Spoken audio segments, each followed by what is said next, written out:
Ji bernamaya panoramaya heftane dem baş binerin hêja. Bi geşedanên girîn ku di nav hefteyê de qewimîne em li pêşberî we ne. Heger ku mirov bixwaze desthilatdara welatekî nas bike, bila rewşa girtîgehên wî welatê binêre bese. Lewma zindan neynika desthilatdaran e. Li Tirkiyeyê jî girtîgeh neynika hikûmetê ye. Ji ber polîtikayên hikûmetê li girtîgehên Tirkiyeyê girtiyên nexweş bi tu awayî nayên berdan, dermankirin û terkî mirinê hatine hiştin. Di 13 û 14 kanûnê de ango di nava 48 saetan de du girtiyên nexweşên bi navê Halî Güneş û Abdûrazaq Şûr jiyana xwe ji destan. Ev her du girtiyên ku jiyana xwe ji destan bi salan li dijî nexweşiyên giran li ber xwedan lê tevî vê yekê jî nehatin berdan. Piştî mirina du girtiyên nexweş gelek bertek ji derdorên cuda hat û di bertekan de hat gotin ku mirina girtiyên nexweş cinayet e û yekane berpirsyar Wezareta Dadê û hikûmet e.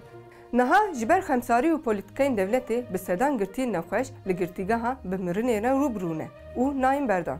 Ji aliyê din ve jî ji ber ku neberdana girtiyên nexweş li Amed û Wanê malbatên girtiyan jî di nobeta edaletê de ne û yekser daxwaza wan berdana girtiyên nexweş e. Wekî tê zanî, dew û hevdê kanûnê li Tirkiyeyê wekî hefteya mafê mirovan tê dîtin. Lê di nava hefteya mafê mirovan de du jî girtiyên nexweş sê kez li girtîgehan jiyana xwe ji destan. Em ji vana her dem dibêjin, cî em diçin em dibêjin. Ber ku êdî ji girtîgeha zarokî vî gelî cenazê vana bernayên, ev pêvajoya ku em tê da, ev polîtîkayê wê ku hûn bin navê güvenlikê, hûn vana kar tînin werin dev ji vana berdin. Li Rojavayê Kurdistanê 1400 ciwanên şoreşker ji bo piştgirîdayîna malbatên ku li ber deriyê Semelkanê ji bo wergirtina cenazeyên gerîlayên bi destê hêzên PDK hatin şehîdxistin meşa dirêj dabûn dest pê kirin.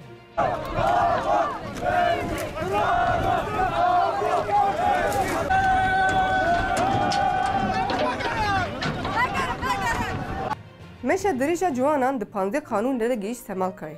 Piştî ciwan ji bo şermezarkirina PDK berê xwedan deriyê Semelkanê. Lê hêzên PDK bi kevir, bombeyan gazên û guleyên êrişê ciwanan kirin û du jê giran 15 ciwan birîndar kirin. Piştî êrişa li ser ciwanan PDK di 16 kanûnê de ji alî Başûr ve deriyê Sînorê Semelkayê bi blokên mezinê metal girt. Rayedarên deriyên Sînorê Semelkayê yên aliyên Rojava ragihandin ku rayedarên PDK bêyî daxuyanîkî bidin pira Semelkayê girtine. PDK berê niha jî gelek caran sînor girtibû û ambargo danibû ser gelê Rojava. Her wiha divê bi bîrxistin ku PDK ne tenê li ser gelê Rojava. Ev 4 salin li ser gelê Mexmûrê jî ambargoya xwe didomîne. Lê tevê ku kampa penaberan di parastina netewên yekbûyî de jî ji aliyê netewên yekbûyî ve tu deng nayê derketin. İnisiyatîfa ji Abdullah Öcalan'a azadî di çarçoveya pengava demdema azadiyê de ye ji yekî kanûnê ve li Strasbourgê çalakî li dar dixe. Çalakî bi duruşmaya azadî de bi ser bikeve ji bo Abdullah Öcalan bikevin nav lîv û tevgerê pêk tê. Kürdistan! Solisyon! Politik! Kürdistan! Di nav hefteyê de heyetek ji înisiyatîfê biraderên Spîtî re hevdîtin kirin û daxwaza bi davîkirina te jî tê kirin.